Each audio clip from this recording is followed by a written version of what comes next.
2025-yil 17-mart kuni Rossiyaga rasmiy tashrifi chog'ida Tojikiston prezidenti Emomali Rahmon prezident Vladimir Putin bilan muzokaralar o'tkazdi.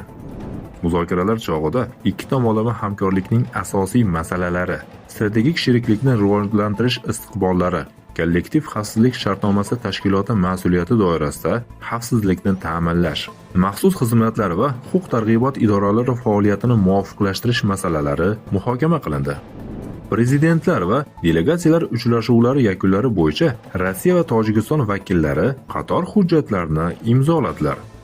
Xususan, ikki davlat mudofaa vazirlari o'rtasida 2026-2030 yillarga mo'ljallangan harbiy texnik sohalardagi strategik sheriklik dasturi tasdiqlandi.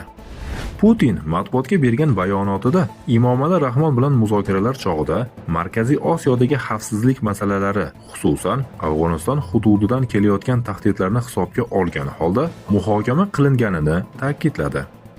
Rossiya prezidenti ta'kidlaganidek, uning mamlakati mintaqada tinchlik va barqarorlikni saqlashga, jumladan Tojikistonda joylashgan 201-Rossiya harbiy bazasi imkoniyatlaridan foydalangan holda o'z hissasini qo'shishda davom etadi. Bu Emomali Rahmonning 1992-yildan beri Rossiyaga 88-ziyorati bo'ldi. Tashriflar sonining ko'pligi Tojikiston rejimining Kremlga juda qaram ekanidan dalolat beradi.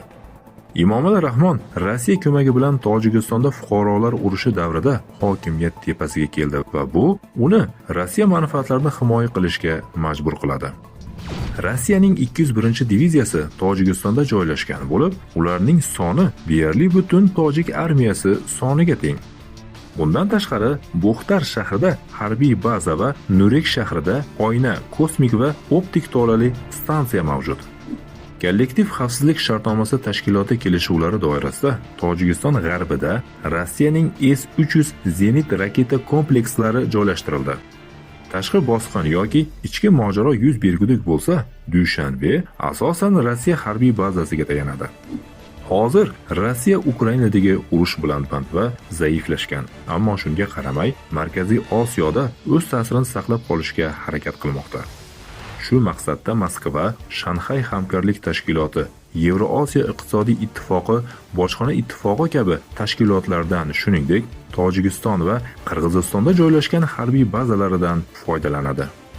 O'rta Osiyo musulmon davlatlarining hukmdorlari o'z hokimiyatini saqlab qolish uchun islom va musulmonlar dushmanlari bilan hamkorlik qilib, o'z xalqlari bilan dushmanlik qilmoqdalar. Musulmonlar manfaatga xiyonat qilganlar Alloh va uning payg'ambariga dushmanlik qiladilar. Alloh va uning payg'ambari sollallohu alayhi va sallam bilan dushmanlik qilganlar xorlikka duchor bo'lishini unutdilar. Alloh taolo marhamat qiladi. Innallazina yuhadduna Alloh va rasulahu ulaika fil azallin.